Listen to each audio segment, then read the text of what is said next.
Bahmani ಸುಲ್ತಾನರು. Second PUC ಇತಿಹಾಸ.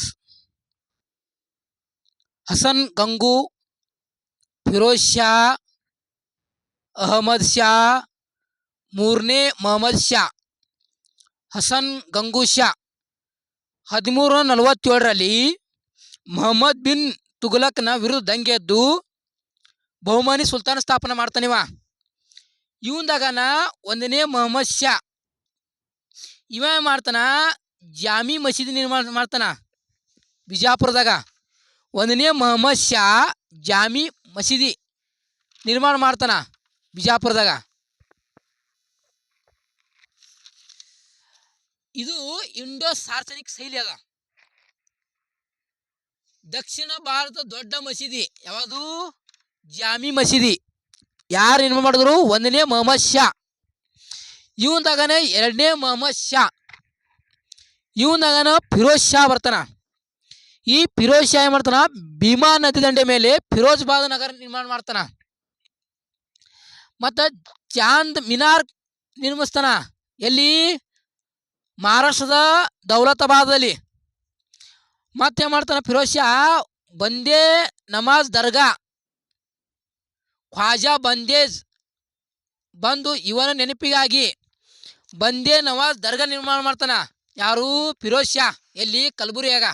ಯಾಕಂದ್ರ ಖಾಜಾ ಬಂದೇ ನವಾಜ್ ಇವ್ರು ಬಂದಿರ್ತಾರ, ಇದ್ರ ನೆನಪಿಗೆ ನಿರ್ಮಾಣ ಮಾಡ್ತಾನ ಕಲಬುರ್ಗಿಯಾಗ. ಫಿರೋಜ್ ಶಾ ಏನ್ ಮಾಡ್ತಾನ? ಬಂದೇ ನಮಾಜ್ ದರ್ಗಾ ಗುಲ್ಬರ್ಗ ನಿರ್ಮಿಸ್ತಾನ. ಇವಂದಾಗನ ಒಂದೇ ಅಹಮದ್ ಶಾ ಏನ್ ಮಾಡ್ತಾನ? ಬಹುಮನಿ ಸುಲ್ತಾನ್ ರಾಜಧಾನಿ ಆಗಿದೆ ಕಲಬುರ್ಗಿ, ಇದರಿಂದ ರಾಜಧಾನಿ ಬೀದರ್ ವರ್ಗಾವಣೆ ಮಾಡ್ತಾನ. ಬಹುಮನಿ ಸುಲ್ತಾನರ ಮೊದಲ ರಾಜಧಾನಿ ಬೀದರ, ಎರಡನೇದು ಮೊದಲನೇದು ಕಲಬುರ್ಗಿ. ಬಹುಮನಿ ಸುಲ್ತಾನರ ಮೊದಲ ರಾಜಧಾನಿ ಕಲಬುರ್ಗಿ, ಎರಡನೇ ರಾಜಧಾನಿ ಬೀದರ. ಕಲಬುರ್ಗಿಯಿಂದ ಬೀದರ್ಗ ರಾಜಧಾನಿ ವರ್ಗಾವಣೆ ಮಾಡ್ತಾನ. ಯಾರು? ಒಂದನೇ ಮೊಹಮ್ಮದ್ ಶಾ. ಇವಂದಾಗನ ಮೂರನೇ ಮೊಹಮ್ಮದ್ ಶಾ ಬರ್ತಾನ. ಈ ಮೂರನೇ ಮೊಹಮ್ಮದ್ ಶಾ ಅದನ ಮಂತ್ರಿ ಮೊಹಮ್ಮದ್ ಗವಾನ್. ಈ ಗವಾನ್ ಏನ್ ಮಾಡ್ತಾನ? ಇವ ಪರ್ಷಿಯಾದ ಜನಿಸ್ತಾನ. ಇವನ ಸಾಧನೆಗಳು, ಮೊಹಮ್ಮದ್ ಗವಾನ್ನ ಸಾಧನೆಗಳು, ಇವನು ಆಡಳಿತ ಅನುಕೂಲಕ್ಕಾಗಿ ರಾಜ್ಯವನ್ನು 4 ಪ್ರಾಂತ್ಯಗಳಿಂದ 8 ಪ್ರಾಂತ್ಯಗಳು ವಿಸ್ತರಣೆ ಮಾಡ್ತಾನಿವ. ಇವನು ಮತ್ತು ತರಪ್ ಇವುಗಳನ್ನು 8 ಪ್ರಾಂತ್ಯಗಳನ್ನು ತರಪ್ ಎಂದು ಕರಿತಾನಿವ. ಇವನು ಬೀದರ್ನಲ್ಲಿ ಮದ್ರಸ್ ಕಾಲೇಜನ್ನು ನಿರ್ಮಾಣ ಮಾಡ್ತಾನ. ಇದ್ರಾಗ ಜಗತ್ತಿನಾದ್ಯಂತ 30,000 ಪುಸ್ತಕಗಳನ್ನು ಇಡ್ತಾನ. ಮದ್ರಸ್ 1472ರಲ್ಲಿ ಬೀದರ್ನಲ್ಲಿ ನಿರ್ಮಾಣ ಮಾಡ್ತಾನ. ಇದರಲ್ಲಿ 36 ಕೊಠಡಿಗಳವ.